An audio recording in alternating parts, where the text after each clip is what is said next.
అందరికీ నమస్కారం. నేను Swaroopa Potlapalli. Welcome to trending topic.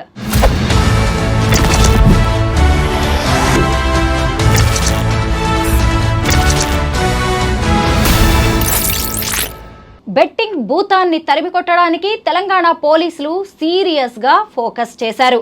ముఖ్యంగా సోషల్ మీడియా ఇన్ఫ్లుయెన్సర్స్తో పాటు సినీ స్టార్స్ కూడా ఈ బెట్టింగ్ యాప్స్ను ప్రమోట్ చేయడం అనేది సెన్సేషన్గా మారింది. ఈ బెట్టింగ్ యాప్స్ను ప్రమోట్ చేస్తున్న వారిలో రాణా, అలాగే విజయ్ దేవరకొండ, ప్రకాష్ రాజ్, నిధి అగర్వాల్, మంచు లక్ష్మి, అనన్య నాగిళ్ళ వంటి వారు కూడా ఉన్నారు. వీరందరి పేర్లు ఇప్పుడు ఈ బెట్టింగ్ యాప్స్ కేసుల్లో వినిపిస్తుండడంతో పోలీసులు అటు జనం అందరూ ఆసక్తిగా ఎదురు చూస్తున్నారు. మరోవైపు చూసినప్పుడు అసలు ఈ బెట్టింగ్ యాప్స్ కారణంగా ఆత్మహత్యలు చేసుకున్న వారి వివరాలను కూడా పోలీసులు సేకరిస్తున్నారు. ఇప్పుడు తెలంగాణ వ్యాప్తంగా 15 కేసులు నమోదైనట్టుగా తెలుస్తోంది. ప్రస్తుతం నాతో పాటు సోషల్ యాక్టివిస్ట్ కృష్ణకుమారి గారు ఉన్నారు. ఆవిడతో మాట్లాడి అనేక విషయాలు తెలుసుకుందాం. మేడం నమస్తే. చూడండి, సినీ స్టార్స్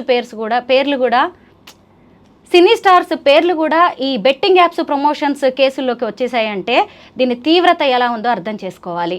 ఇప్పుడు కొంతమంది సినీ స్టార్స్కి సంబంధించిన పిఆర్ టీం చెప్తోంది, అంటే రాణా కావచ్చు, లేదంటే విజయ్ దేవరకొండ, ఇంకొక వైపు చూసినప్పుడు డైరెక్ట్గా ప్రకాష్ రాజే వచ్చి సారీ చెప్పడం లాంటివి కనిపిస్తున్నాయి మనకి. వీళ్ళకి అవసరమా బెట్టింగ్ యాప్స్ను ప్రమోట్ చేయడం అనేది? అంటే వాళ్ళ దృష్టిలో అవసరమే. ఎందుకంటే వాళ్ళకి 2 ప్రయోజనాలు. ఒకటి, ప్రమోట్ చేసినందుకు డబ్బులు వస్తాయి, దీనివల్ల వీళ్ళు కొంచెం పాపులర్ అవుతారు.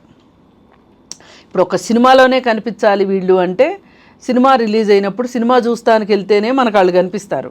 అదే ఈ సోషల్ మీడియాలో రెగ్యులర్గా యాడ్స్ ఈ రూపంలో కనిపించారనుకోండి, అప్పుడేమనిపిస్తుంది, ఎక్కువ మందికి రీచ్ అవుతాం అనుకుంటారు కదా. అందుకోసం అని చెప్పి వీళ్ళు పెద్ద వాళ్ళు పెద్ద యాడ్లు ఇచ్చినా, చిన్న వాళ్ళు చిన్న యాడ్లు ఇచ్చినా, ఎవరు చేసినా రీజన్ ఒకటే, వాళ్ళకి 2 అందాల లాభం కాబట్టి వాళ్ళు చేస్తున్నారు. అయితే మీరు చేసే అడ్వర్టైజ్మెంట్ వల్ల అది లీగలా ఇల్లీగలా అనేది పక్కన పెట్టండి. ఈ యాడ్ వల్ల ఎవరికి లాభం జరుగుతుంది, ఎవరికి నష్టం జరుగుతుంది అని ఆలోచించాలి. ఇప్పుడు 2 అందాల లాభం అనుకోండి. ఇప్పుడు నేను బిస్లరీ వాటర్కి అడ్వర్టైజ్మెంట్ ఇస్తే దీనివల్ల కొంచెం ఖరీదు ఎక్కువ ఉండొచ్చు, కానీ బిస్లరీ వాటర్ వల్ల నష్టం లేదు. కస్టమర్కి చేరుతుంది, కంపెనీ వాడికి డబ్బులు వస్తున్నాయి. మధ్యలో నేను బిస్లరీ యాడ్ని ప్రమోట్ చేసినందుకు నాకు డబ్బులు వచ్చినాయి. దీనివల్ల అసలు ఇది పెద్ద పంచాయతీ లేదు దీనిలో. కానీ కొన్ని పిచ్చి పంచాయతీలు ఎట్లా తయారైనాయి అంటే, మోసకారమైన పంచాయతీలు. కేవలం ఈ అడ్వర్టైజ్మెంట్ చేసిన వాళ్ళకి, ఆ కంపెనీ వాళ్ళకే లాభం తప్పితే అసలు కస్టమర్ ఎవరైతే ఉంటారో వాళ్ళకి నష్టం జరుగుతుంది. నష్టం ఒకటే కాదు, డబ్బులు పోతున్నాయి, మనోవేదన మిగులుతుంది, వాళ్ళు చచ్చిపోతున్నారు. వీళ్ళు చచ్చిపోవటం వల్ల, అప్పులు చేసి చచ్చిపోవటం వల్ల కుటుంబాల మీద భయంకరమైన భారం పడుతుంది. అయితే కొంతమంది ఏం చేస్తున్నారంటే, ఈ భారం పడుతుంది అన్నప్పుడు భార్యని కన్విన్స్ చేసి పిల్లల్ని చంపేసేసి భార్యాభర్తలు కూడా చచ్చిపోతున్నారు. కుటుంబాలు చచ్చిపోతున్నారు, శ్మశానానికి వెళ్ళిపోతున్నారు. వెళ్తే మరి ఇలాంటి దానికి నేనేమైనా కారణమా అనే ఒక్క ఆలోచన వీళ్ళకి వచ్చుంటే గనక ఆపేసేవాళ్ళు. వీళ్ళు ఆ కారణం వల్ల, వాళ్ళకి అర్థం అవటం వల్ల ఆపలా వీళ్ళు. దీనివల్ల ఇరుక్కుంటామేమోననే ఒక భయంతో వాళ్ళు మానేసుకున్నారు. ఇప్పుడు నిన్న జస్ట్ ఆస్కింగ్ ప్రకాష్ రాజ్ గారు కూడా ఏమంటారంటే, నేను 2017లోనే ఆపేశాను అని చెప్తున్నారు. కానీ మీరు చేసినప్పుడు ఇంత జస్ట్ ఆస్కింగ్ యువర్ ఆనర్ అనే వాళ్ళకి ఆ మాత్రం తెలీదా? ఇప్పుడు మనకి ఇన్ని డబ్బులు ఇస్తున్నారు అంటే వాళ్ళకి ఎంత డబ్బులు రాకపోతే మనకింత ఇస్తారు? ఎవరైనా అడ్వర్టైజ్మెంట్లో పెట్టుకునేది 25%. ఇంకా తక్కువకి కూడా చేసుకునే వాళ్ళు ఉంటారు, అడ్వర్టైజ్ చేసుకునేవాళ్ళు. సరే, మ్యాక్సిమం 25% వేసుకుందాం. ఈ ప్రకాష్ రాజ్ వాళ్ళకే 25% ఇచ్చారు అడ్వర్టైజ్మెంట్ల కోసం అని అనుకుంటే వాడికి 75% మిగులుతుంది. అంటే ఇక్కడ ఏమీ ఉత్పత్తి లేదు. ఇప్పుడు నేను ఇందాక బిస్లరీ ఎగ్జాంపుల్ చెప్పా. బిస్లరీలో ఎంతోమంది మానవ శ్రమ ఉంటుంది, మేధస్సు ఉంటే ఆ బిస్లరీ బాటిల్ తయారవుతుంది. అందుకోసం లాభాలు వచ్చినాయి, నాకు అడ్వర్టైజ్మెంట్ ఇచ్చారు అంటే అక్కడ ఒక ప్రోడక్ట్ కనిపిస్తుంది. ఒక ప్రోడక్ట్ ప్రొడ్యూస్ అయ్యేలోపు చాలా కార్యక్రమం నడుస్తుంది సొసైటీలో, అప్పుడు పర్వాలేదు మీరు ఇచ్చినా కానీ ఇప్పుడు ఈ బెట్టింగ్ కట్టండి, పైగా సరదాగా ఆడుకోండి అని కాదు. ఇప్పుడు ఒక 10 నిమిషాలు సరదాగా ఆడుకోండి, డబ్బులేమీ పోవు. ఇప్పుడు కొన్ని ఉంటాయండి స్కిల్ బేస్డ్ గేమ్స్, నేను కూడా ఆడుతుంటా. ఏంటంటే జీకేకి సంబంధించినవి, దానివల్ల నాకేం డబ్బులు పోవు. వస్తే నాకు నాలెడ్జ్ వస్తుంది, లేకపోతే అది కూడా లేదు. నేను కాన్సన్ట్రేటెడ్గా ఆడితే నాలెడ్జ్ వస్తుంది, లేకపోతే లేదు. ఇప్పుడు క్యాండీ క్రష్ అని ఆడుతూ ఉంటారు, ఇంకేవేవో గేమ్స్ సెల్ ఫోన్లో ఆడుతూ ఉంటారు. డబ్బు కట్టి దానివల్ల మనకి కేవలం నైతికమా అనైతికమా లేకపోతే ఏంటి అంటే స్కిల్ బేస్డ్ అవునా కాదా ఇవన్నీ కాసేపు పక్కన పెడితే ఆ గేమ్ ఆడినందువల్ల నువ్వు కనీసం రిలాక్స్ కావాలి. ఇప్పుడు డబ్బు పెట్టు, రిలాక్సేషన్ అయ్యావు, అది వేరే విషయం. కానీ రిలాక్సేషన్ లేదు, నాలెడ్జ్ లేదు, ఏమీ లేదు, నేర్చుకునేది లేదు, పక్క వాళ్ళతో పంచుకునేది లేదు, ఏమీ లేకుండా నీ జేబులో డబ్బులన్నీ అయిపోతుంటాయి, ఎప్పటికీ తిరిగి రావు. ఇది వాస్తవం. ఇది వీళ్ళకి తెలియదు అంటారా? అంటే అంత ఆలోచించిన కాడికి, మీకు అంత తీరికలు లేని కాడికి మీకు ఇన్ని డబ్బులు ఎందుకు? ఆ చేసుకునే సినిమాల్లోనే డబ్బులు తెచ్చుకోవచ్చు కదా. 25 కోట్లంట విజయ్ దేవరకొండకి. ఒక సినిమా చేస్తే రావు అని డబ్బులు, మరి అందుకే చేస్తున్నారు వీళ్ళు. ఈ బెట్టింగ్ యాప్స్ను ప్రమోట్ చేస్తే 25 కోట్లు. చూడండి మేడం, నిజంగా ఈ సినీ సెలబ్రిటీస్ ఏం చెప్పినా ఏది చేసినా జనం గుడ్డిగా ఫాలో అయిపోతూ ఉంటారు. మరి వీళ్ళకి కనీస సామాజిక బాధ్యత ఉండాలి కదా. అంటే వాళ్ళకి జేబులు నిండడం తప్ప, వాళ్ళకి ఫేమ్ రావడం తప్ప, వాళ్ళ అకౌంట్లు ఫుల్గా ఉండడం తప్ప జనం దీనివల్ల వారికి వచ్చేది ఏంటి, వాళ్ళు ఎలా నష్టపోతారా లాభపోతారా కనీసం ఆలోచించరా ఈ సినీ స్టార్స్? అదే ఆ మాత్రం ఆలోచన జ్ఞానమే ఉంటే వీళ్ళెందుకు ఆడమని చెప్తారు? అసలు అంత వాళ్ళకి కావాల్సింది 2 ప్రపంచం ఎట్టుపోయినా సరే వాళ్ళకి టిక్కెట్లు. ఇప్పుడు ఈ బెట్టింగ్ యాప్ల వల్ల వాళ్ళకి వచ్చే డబ్బులు వాళ్ళకి రావాలి, వాళ్ళకి వచ్చే పాపులారిటీ వాళ్ళకి కావాలి. ఇప్పుడు ఒక సినిమా వచ్చేలోపు ఇంట్లో మనం టీవీ చూస్తుంటే మహేష్ బాబు 10 సార్లు వచ్చింది అనుకోండి, ఆ సినిమా వేరే వాళ్ళదే, వేరే హీరోదే సినిమా, కానీ మహేష్ బాబు 10 సార్లు కనిపించాడు స్క్రీన్ మీద అంటే మహేష్ బాబుకి ఎంత పాపులారిటీ వస్తుంది? అటు అడ్వర్టైజ్మెంట్ ఇస్తే డబ్బులు వస్తున్నాయి, ఇటు పాపులారిటీ వస్తుంది. ఈ యాడ్లన్నీ చూసేది వాళ్ళు చేసే అన్ని చిన్న స్టూల్ బెంచ్ కూడా దోకరు ఈ హీరోలు. వీళ్ళు మట్టుకు ఆకాశంలో ఎగిరి డైవ్ చేసి అది చేసి ఇది చేసి ఒక కోక్ బాటిల్ పట్టుకొస్తారు, పెప్సీ బాటిల్ పట్టుకొస్తారు. అది చూసి నిజమే అనుకుంటారు. చిన్న పిల్లలు కూడా ఇన్ఫ్లుయెన్స్ అవుతారు. చిన్న పిల్లలే ఇన్ఫ్లుయెన్స్ అయ్యేది. అందుకే మహేష్ బాబుకి చిన్నపిల్లలు ఫ్యాన్స్ ఎక్కువ ఉంటారు. క్రికెటర్స్ కూడా అంతే, ముందు వెనక ఆలోచించేదే లేదు, ఏది పడితే అది ప్రమోట్ చేయడం. అసలు మీకు నిజానికి క్రికెట్ ఆడినందుకు ఎండార్స్మెంట్ లేకపోయినా కానీ, మిమ్మల్ని ఐపీఎల్ వాళ్ళు కొన్నందుకు కానీ, లేకపోతే మామూలు ఆటలు ఆడినప్పుడు మీకు వచ్చే డబ్బులు కానీ చాలా డబ్బులే వస్తాయి. మీకు ఇంకా తృప్తి లేదు, అడ్వర్టైజ్మెంట్లు ఇస్తారు. అసలు ఈ అడ్వర్టైజ్మెంటు ప్రాక్టికల్గా జరిగే విషయమా జరగని విషయమా అనేది మీకు తెలుస్తుంది. ఎందుకు ఇస్తున్నారు? ఈ సబ్బు వాడండి, ఈ పౌడర్ వాడండి, ఈ పర్ఫ్యూమ్ వాడండి. ఒక పర్ఫ్యూమ్ వాడితేనంట ఆడపిల్లలు వచ్చేస్తారంట. అంటే ఆడవాళ్ళు అంత చీప్గా కనిపిస్తున్నారా మీకు? ఏం దౌర్భాగ్యం నాకు అర్థం కావట్లేదు. అంటే ఒక మగాడు వెనకమాల 5-6 ఆడవాళ్ళు పడటం కరెక్ట్ అని మీరు చెప్తున్నారా? ఏమి అసలు మీ యాడ్ ఏంటి? ఈ యాడ్ అనేది ఆలోచించాలి కదా. మరి ఇవాళ తీగ లాగారు, డొంక కదిలిన డొంకని మీరు చట్ట ప్రకారమే, నేనేమి ఎక్కువ తక్కువ అది చేసేయండి ఇది చేసేయండి, సజ్జనార్ గారు మీరు అసలు ఎన్కౌంటర్ స్పెషలిస్ట్ కదా, వీళ్ళందరినీ ఎన్కౌంటర్ చేయండి, మేమేమి అట్లాంటివి చెప్పం. చట్టం ప్రకారం పకడ్బందీ కేసులు పెట్టండి అని కోరుకుంటున్నాం. అయితే ఈలోపు కొంతమంది వచ్చేసేసి, తెలివైన వాళ్ళు వచ్చేసేసి ఏం మాట్లాడుతున్నారంటే, అవి లిస్టెడ్ కంపెనీలే కదా, ప్రొహిబిటెడ్ కంపెనీలు కాదు కదా, అడ్వర్టైజ్మెంట్ ఇస్తే తప్పేంటి అని మాట్లాడుతున్నారు. ఏదన్నా కానివ్వండి, అసలు వాటికి పర్మిషన్ ఉందా లేదా ఒక్క నిమిషం పక్కన పెడదాం. వాటి వల్ల దుష్పరిణామం ఏంటి, సొసైటీ మీద ఇంపాక్ట్ ఏంటి అనేది ఆలోచించాల్సిన అవసరం లేదా? నిజంగా వాళ్ళ దగ్గర నుంచి మనం అది ఆశిస్తే నేతి బీరకాయలు నెయ్యి కోసం వెతికినట్లే. అసలు ఆ మాత్రం వాళ్ళకి ఉంటే పిచ్చి పిచ్చి సినిమాలు ఎందుకు చేస్తారు, చిన్న చిన్న పిల్లలతో బూతులు ఎందుకు మాట్లాడిస్తారు?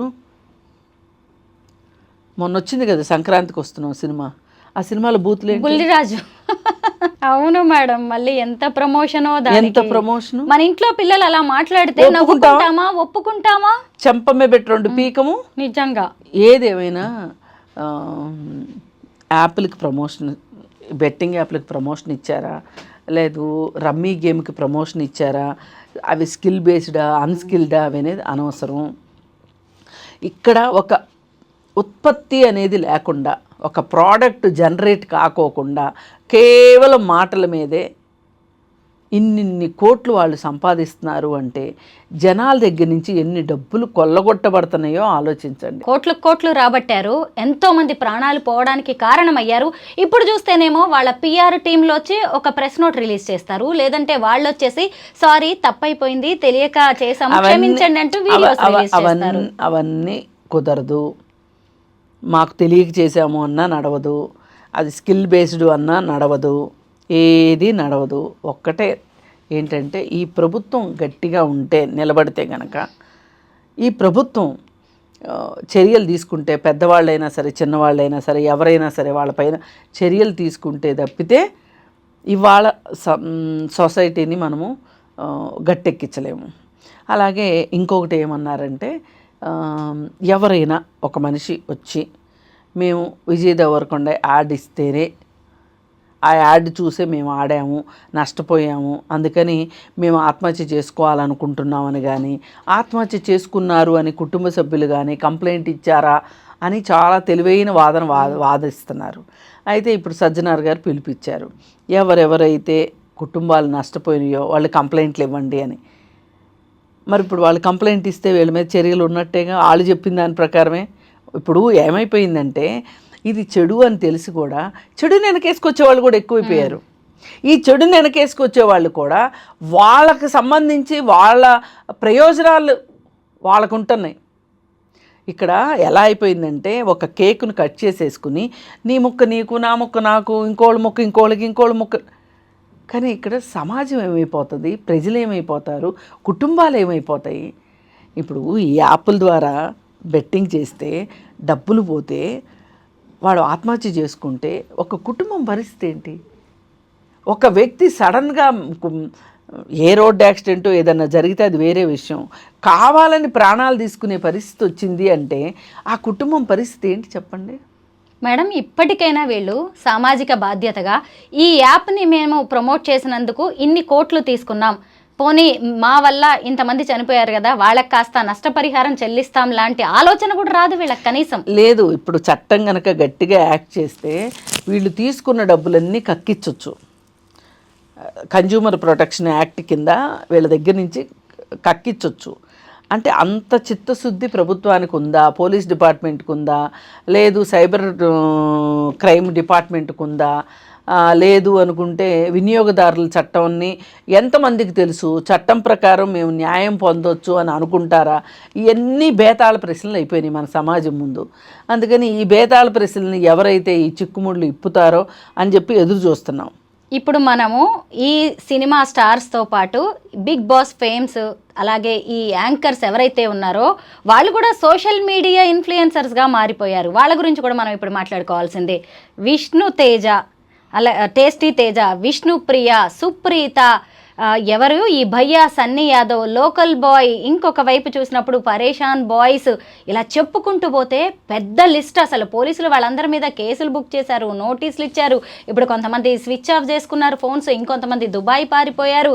వీళ్ళందరూ ఏంటి అంటే ఇక ఏది ఆదాయ మార్గం లేక సరైన ఇంకా డబ్బులు ఏది వస్తున్నాయంటే అది చేసేయడమే. మొత్తం చిన్న చేపలు కానీ పెద్ద చేపలు కానీ 25 మంది తేలారు. ఈ 25 మందిలో కొంతమంది తప్పైపోయింది సారీ అంటున్నారు, సారీ నడవదు. ఇగ్నోరెన్స్ ఆఫ్ లాకి ఎక్కడ ఆస్కారం లేదు కాబట్టి అయ్యో నాకు తెలియదు అంటే తెలుసుకోవాల్సిన అవసరం ఉంది. నీకు తెలుసుకోలేదు అంటే అది నీ తప్పు. సరే ఇది అయిపోయింది. ఈ పెద్ద స్టార్స్ ఈ విధంగా కథలు చెప్పిస్తున్నారు వాళ్ళ పిఆర్ టీములతోటి. ఇంకా ఆయనేమో ప్రకాష్ రాజ్ గారు ఎందుకైనా మంచిదని చెప్పి మీడియా ముందుకే వచ్చేసేసి చెప్పారు, ఎవరు కూడా బెట్టింగ్ యాప్స్ జోలికి వెళ్ళకండి, గేమ్స్ జోలికి వెళ్ళకండి, మీరు ఇబ్బందులు పడతారు అది ఇది అని చెప్పి నిన్న నీతి వాక్యాలు పలికారు. ఈ నీతి వాక్యాలు అయ్యో 2017లో ఆయన ఆపేసినప్పుడే పలికుంటే బాగుండేది. సరే ఇప్పుడు ఈ రానాకి ఈ వీళ్ళకి ఏం మంచు లక్ష్మికి ఏం డబ్బులు తక్కువైనాయి నాకు అర్థం కావట్లేదు. అంటే ఏదైనా సరే మాకే కావాలి అనే తత్వమా, లేకపోతే అది చెయ్యకపోతే మన ఏదో చాతకాని వాళ్ళు అనుకుంటారనా? ఇది పెద్దవాళ్ళ స్టోరీ. ఇప్పుడు చిన్నవాళ్ళ గురించి చెప్పారు మీరు. అసలు ఈ బిగ్ బాస్ హౌస్కిన్ను ఇలాంటి దరిద్రమైన నేరాలకి చాలా అవినాభావ సంబంధం ఉంది. ఎందుకంటే ఈ బిగ్ బాస్లో ఉన్నవాళ్ళు బయటికి వచ్చిన తర్వాత మరీ ఒక 4-5 సీజన్ల దగ్గర నుంచి మొదలైంది. అది ఖచ్చితంగా ఎవరో ఒకళ్ళు ఏదో ఒక నేరంలో ఉంటున్నారు, ఏదో ఒకటి చేస్తున్నారు. పైగా బిగ్ బాస్ కి సెలెక్ట్ చేసే ప్రొసీజర్ కూడా కొంత అలాగే ఉంటుంది మేడం. ఏది పడితే అది చేసి ఫేమ్ అయిన వాళ్ళని ఇన్ఫ్లుయెన్స్ చాలా ఇంపార్టెంట్. కానీ అది గుడ్ ఇన్ఫ్లుయెన్సా బ్యాడ్ ఇన్ఫ్లుయెన్సా? ఇప్పుడు ఇన్ఫ్లుయెన్స్ 2 రకాలు. ఈ 2 రకాల్లో గుడ్ ఇన్ఫ్లుయెన్సా బ్యాడ్ ఇన్ఫ్లుయెన్సా? వాళ్ళు ఏ విధంగా అంత ఇన్ఫ్లుయెన్స్ సంపాదించుకున్నారు? ఇప్పుడు నన్ను కూడా ఎవరైనా ఇన్ఫ్లుయెన్సర్ అంటే అనొచ్చు. కానీ నన్ను ఇన్ఫ్లుయెన్సర్ అనగానే నాకు ఒక 2 కొమ్ములు వచ్చేసి నేను ఏదైనా చేయొచ్చు అంటే అసలు నా ఆత్మ ఏమైపోవాలి? అంటే నా ఆత్మ ఏంటి? నేను సోషల్ కాజ్ కోసం ఫైట్ చేస్తా, ఉమెన్ అండ్ చిల్డ్రన్ ఇష్యూస్ గురించి ఫైట్ చేస్తా, నేను ఉమెన్ జేఏసీలో పనిచేస్తా. కానీ నేను టీవీలో మాట్లాడతాను కాబట్టి, యూట్యూబ్లు కావచ్చు, మెయిన్ స్ట్రీమ్ మీడియా కావచ్చు, మాట్లాడతాను కాబట్టి నాకు 2 కొమ్ములు వచ్చేసినాయి అని నేను ఏది పడితే అది చేస్తే నేను జేఏసీలో ఎట్లా పనిచేస్తా? జేఏసీలో నేను పనిచేస్తే నా పనికి విలువ ఉంటుందా? నాకు విలువ ఉంటుందా? పైగా ఇప్పుడు ఏ సబ్జెక్టు మీద అయినా మీరు మాట్లాడతారు, రేపు మీ మాటకి విలువ ఉంటుందా? ఇవన్నీ బాధ్యత మీది. అదే నేను అంటున్నా. నా మీద నాకు ఒక సిద్ధాంతం ఉంది, నాకు ఒక ఆత్మ ఉంది. నా ఆత్మని నేను సరి అయిన విధానంలో పనిచేయటం ద్వారానే నా ఆత్మని తృప్తిపరచుకోగలను. నాకు సంతోషం వేస్తుంది. నాకు డబ్బులు రాకపోయినా కానీ ఒక మనిషికి ఒక విక్టిమ్కి ఒక చిన్న సపోర్టు, మానసికంగా ఒక తోడు, లేకపోతే నీకు మేము ఉన్నాము అనే ఒక ధైర్యం, లేదు నువ్వు ఇప్పుడు ఇలా చేస్తే కరెక్టు. ఆమెకి ఏం సపోర్ట్ అవసరం? ఆమెకి మాట సాయం కావాలా, లేకపోతే ధన సహాయం కావాలా, లేకపోతే లీగల్ హెల్ప్ కావాలా? ఇప్పుడు ధన సహాయం చేయడానికి మా దగ్గర అంత ఉండదు. కానీ ఎవరన్నా ఇప్పుడు ఒక సర్వైవర్ ఉంటుంది, సర్వైవర్ పిల్లలు చదువుకోవాలి, వాళ్ళకి ఫీజులు కట్టాలి, మరి సర్వైవర్ దగ్గర డబ్బులు లేవు, ఎవరితో మాట్లాడి ఫలానా వాళ్ళకి ఫీజులు కట్టండి మాట్లాడతాం. ఇది నేను ఇన్ఫ్లుయెన్స్ చేయగలను, వాళ్ళని ఇన్ఫ్లుయెన్స్ చేయగలను కాదా అని చెప్పి నేను దేనికి పడితే దానికి ఇన్ఫ్లుయెన్స్ చేస్తే వాళ్ళని. ఇప్పుడు ఒకరి దగ్గర డబ్బు ఉంటుందండి, ఒకరికి అవసరం ఉంటుంది, నేను ఇన్ఫ్లుయెన్స్ చేసి ఆ డబ్బు ఇవ్వడం ద్వారా మరి ఎగ్జామ్ ఫీజు కట్టడమా, లేకపోతే తిండి తినడమా, లేకపోతే ఇంకోట స్కూల్ ఫీజులు కట్టుకోవడమా, ఏదో ఒకటి నేను చెప్తా. నేను చెప్పాను కదా అని చెప్పి వాళ్ళు చేశారు కదా అని చెప్పి ఇంకా నేను ఏదంటే అది చేయిస్తానంటే ఎట్లా కుదురుతుంది? అందుకని ఏంటంటే మనకొక వ్యక్తిత్వం ఉండాలి. వ్యక్తిత్వం లేనప్పుడే ఇట్లాంటి సమస్యలు వస్తాయి. మీరు కేవలం డబ్బు కోసమే ఉన్నారా అంటే వీటి చుట్టూనే తిరుగుతారు మీరు.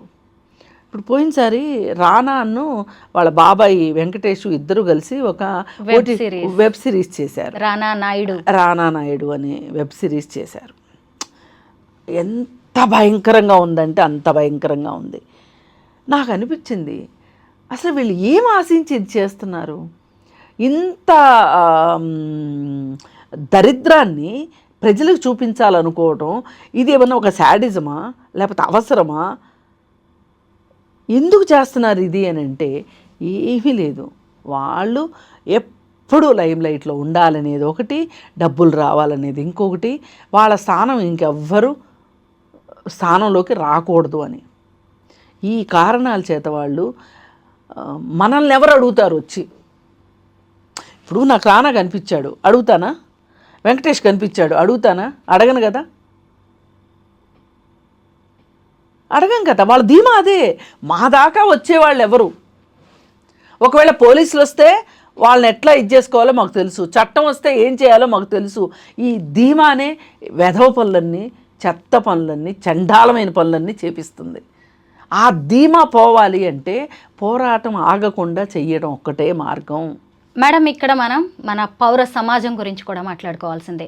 సజ్జనార్ గారు ఈ బెట్టింగ్ భూతం అనే దాన్ని బయట పెట్టకపోతే మనం ఎవరైనా స్పందించామా? ఫస్ట్ ఆయన లోకల్ బాయ్ నానితో స్టార్ట్ చేశారు, ఆ తర్వాత భయ్యా సన్నీ యాదవ్, ఆ తర్వాత హర్ష సాయి, ఆ తర్వాత పోలీసులు రెస్పాండ్ అయ్యారు, ఆ తర్వాత ఓ కామన్ మ్యాన్ ఇచ్చిన కంప్లైంట్ తో 15 మంది మీద 11 మంది మీద కేసులు బుక్ అయ్యాయి. 8 నెలల క్రితం హర్ష సాయి విషయం ఇతను యువ సామ్రాట్ తీసుకొచ్చాడు బయటికి. తీసుకొచ్చినప్పుడు పోలీస్ యంత్రాంగం కానీ మీడియా కానీ అతనికి పూర్తిగా సపోర్ట్ ఇచ్చి పోలీసులు కూడా సహకరించి ఉన్నట్లయితే వేరుగుండేది. మరి ఆ రోజు ఎవరు ముందుకు రాలా. ఇప్పుడు సజ్జనార్ గారు స్వయంగా మాట్లాడేసరికి అందరూ దారికొచ్చారు. ఇప్పుడు ఎట్లా అంటే ఏమైపోద్దంటే శంకులో పోస్తేనే తీర్థం అవుతుంది అన్నట్లు సజ్జనార్ గారు మాట్లాడితేనే ఇది కదిలింది. అందుకే ఇన్ఫ్లుయెన్స్డ్ పర్సన్స్ మంచికి మీరు వాడండి. ఇప్పుడు సజ్జనార్ గారు కూడా దేనికంటే దానికి ఇస్తే ఇంకా ఆయనకి ఇంత వాల్యూ ఎందుకు ఉండేది? అందుకని ఆయన నిలబడాలి దీనికోసం. అలాగే మీడియా కూడా నిలబడాలి. మాలాంటి వాళ్ళం కూడా ఆపకుండా విరామం లేకుండా పోరాటం చేస్తేనే ఇది ఒక దారికి వస్తుంది. ఇప్పుడు దాదాపు కొన్ని వందల మంది కుటుంబాలు ఛిద్రమైపోయినాయి ఈ దెబ్బతోటి.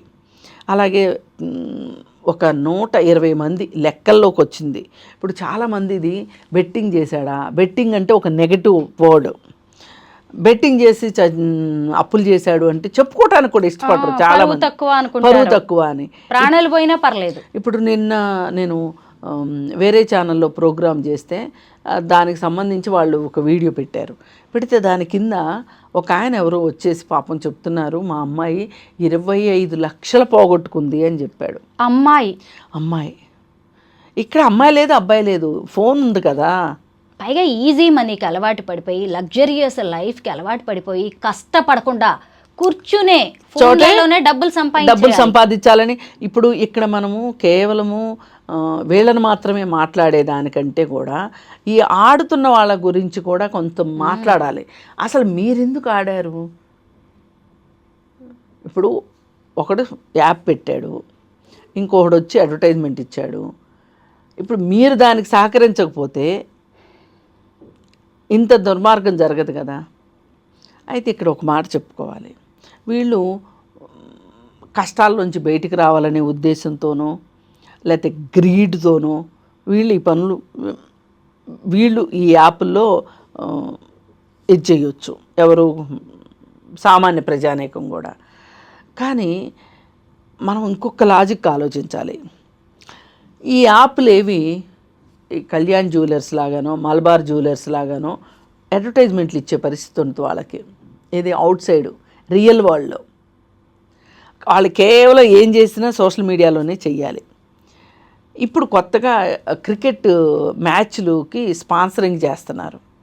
ఇవన్నీ కూడా ఆగిపోవాలి. బీసీసీఐ కూడా ఆలోచించాలి. ఆలోచించి వాడు యాడ్ ఇస్తానంటే మీరు యాడ్ తీసుకోకూడదు. ఇప్పుడు ఆ గైడ్లైన్స్ కూడా రావాలి.